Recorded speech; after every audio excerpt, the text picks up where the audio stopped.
बिहार में जब बात वोटिंग की आती है, देखिए ये हर कोई आपसे सवाल करेगा, चुनाव का समय है, जाति से कैसे निकलेंगे आप? कुर्मी, कुशवाहा, नीतीश जी के हैं।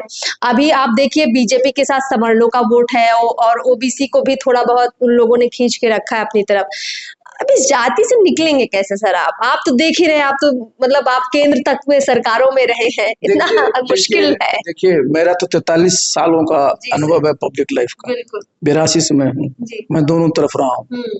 मैं अफसर भी था, मैं नेता भी। बिल्कुल और दो चीज समझना बहुत जरूरी है, आप हैं, हम हैं, नीतीश बाबू हैं या कोई भी है, कोई भी भगवान के अंदर खास नहीं दिया था कि श्रीमान भगवान महोदय आपसे अनुरोध है कि मुझे इस जाति में पैदा कर दीजिए।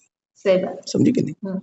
यहाँ जब ये यहाँ पर एक व्यवस्था बहुत वर्षों से चली है, मैंने वर्षों से क्या सदियों से चली आ रही है कि यहाँ जब आप आते हैं तो आपको पता चला कि अच्छा आपका ये जाति है। और देखिए एक लेवल के बाद मैं बता दूं, सही है, मतलब जिसपे आप जो आपका पूरा इतिहास उसको आप भुला नहीं सकते, लेकिन बहुत सारी जब व्यवस्थाएं जब अब आती है किसी चीज में, जब आप काम करते हैं तो धीरे धीरे लोगों में, एक बार जरा समझिए, आज आप समझिए जरा इसको, जरा दूसरी तरफ से लेकर चलता हूँ। आप देखिए अपने समाज में इंटरकास्ट मैरिजेस कितने हैं? नहीं, नाम के नहीं है। ये मैं बता तो होता है, लेकिन नहीं मैं आ रहा हूँ, मैं इस पर मैं बता रहा हूँ आपको। देखिए मेरा डाटा हो सकता है ये हो, मैं पिछले बार का मैं देखा था तो 13% इंटरकास्ट मैरिज, समझ लीजिए, जस्ट समझिए। और दूर तो छोड़ दिए, मेरी बेटी इंटरकास्ट किए हुए। तो ये देखिए हम एक बात बता रहे हैं कि एक लेवल, जब आप एक लेवल पर आप आते हैं ना तो आपकी मानसिकता अपने आप सेट होती है, समझ नहीं चुकी आपका जो जब आप अच्छे बताइए अमेरिका जाइएगा तो क्या बोलिएगा कि हम कुर्मी हैं और भूमियार हैं? नहीं, बिल्कुल भी नहीं। आप कहिएगा मैं भारतीय हूँ।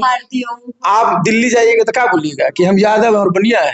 हम बिहारी हूँ। तो देखिए ये आपका जैसे जैसे स्टैंडर्ड ऑफ सोच एक दिन में कोई खत्म नहीं कर सकता। एक उसके देखिए जाति के नाम पर होता क्या है, शादियां जाति के नाम पर होती है। देखिए जो बता रहे हैं, और आपको लगेगा ना कि कह रहे होंगे हम चूंकि IAS अफसर है, मेरी बेटी IPS है तो इंटरकास्ट कर ली। मैं अपने गांव को बता रहा हूँ, जो हमारे खेत में काम करते हैं, जो मजदूर है, 4 तो मैं देखा हूं अपने गांव में, पंचायत में नहीं किया, आ गया कि साहब बताइए साहब मेरी बेटी, तो हमने कहा अच्छा सुन लो, तुम्हारी बेटी क्या गलत काम की है? तुमको तो पैसे भी नहीं खर्च हुए, और बताओ लड़का किसी तरह से खराब है। समझाना पड़ता है। देखिए ये जो चीज है ना, ये जो चीज है ये समझ की है, और समझ इतनी जल्दी से नहीं आती है। समझाने के लिए आपको कई तरह के अभियान चलाने पड़ते हैं। आप जरा सोचिए पहले क्या होता था, लोहिया जी के, नीतीश बाबू सभी लोग रहे, जाति तोड़ो, जनेऊ तोड़ो, JP का देखिए।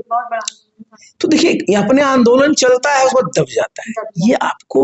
और इसका सबसे बड़ा जानते हैं क्या होता है? शिक्षा।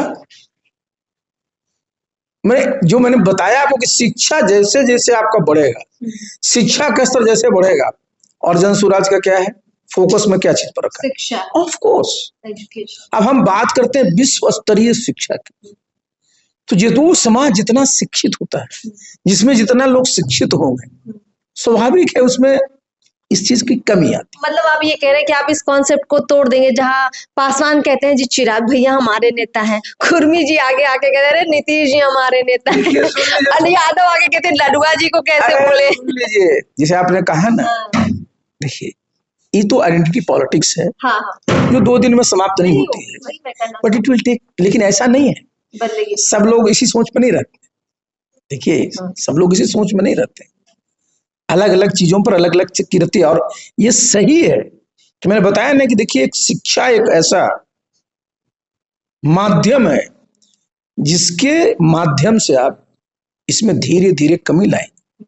सर इसी पर मैं एक अंतिम सवाल ले लेती हूँ। जो लोग कास्ट को बेस मानकर वोट डालते हैं, उनका मेन जो माइंड सेट रहता है, जैसे हम लोग ग्राउंड पे निकलते हैं, आम लोगों से मिलते हैं, उनको लगता है अगर हमारी जाति का नेता हमारे लिए नहीं करेगा तो भला कौन करेगा, तो इसीलिए हम दे देते हैं, और शायद कोई और ना करे, ये हमारी जाति का तो शायद हमारे लिए कुछ कर दे। पर ऐसा होता नहीं है ग्राउंड पर। नहीं, काम के लिए बिल्कुल वोट नहीं देता है। फिर मैं बोल रहा हूँ, अच्छा, उसको लगता है कि हमारी जाति का, बता देते हैं लोग, हुआ हो जाता है। और क्योंकि देखिए, जैसे आपने कहा ना कि भाई वोट दिया है जाति के नाम पर, वोट देने के 1 साल के बाद जाइए उसे पूछने, जी सर। कहेगा साहब कभी हमारा ख्याल ही नहीं करता।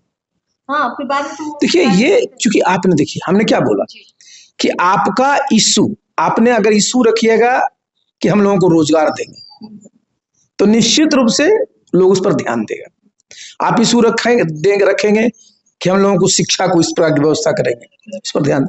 आप ये सब कुछ नहीं रखिएगा तो आएगा कहां पर? जातीय धर्म पर ना आएगा। आज आप देखिए जनसुराज का पूरा बिहार में घूम जाइए, सब जगह 5 चीजें लिखी हुई हैं, सब पढ़ता है, उसको लगता है कि अच्छा लगता है। चलिए सर, बहुत बहुत शुक्रिया। एक बात तो स्पष्ट है कि आरसीपी सिंह जी जनसुराज के साथ मिलकर वो तमाम बड़े काम करने जा रहे हैं जो नीतीश कुमार ने नहीं सुने। बार बार ये नीतीश कुमार जी से कहते रहे कि कर लीजिए, बिहार में जमीनी विवाद बहुत ज्यादा है, लेकिन ऐसा हुआ नहीं। अब पीके के साथ, जनसुराज के साथ मिलकर वो तमाम काम करेंगे। और सबसे बड़ी बात ये कि जो यहाँ की जातिगत व्यवस्था है उससे निकलकर बिहार को कैसे अगले स्तर पर ले जाएंगे उसकी भी तैयारी लोगों ने कर ली। आप लोगों को बहुत बहुत शुभकामनाएं सर आपके आने वाले चुनाव के लिए और जन जागरूकता के लिए, कि आप लोग तमाम लोगों को कुछ इस कॉन्सेप्ट में लेकर आए कि वो समझे कि वोट का उनका अधिकार क्या है और व्यवस्था परिवर्तन कैसे होता है। बहुत बहुत शुक्रिया सर हमसे बातचीत करने के लिए। बहुत धन्यवाद। बहुत बहुत धन्यवाद। Thank you sir. तमाम दर्शकों को बहुत बहुत शुक्रिया लगातार हमारे साथ बने रहने के लिए। नमस्कार।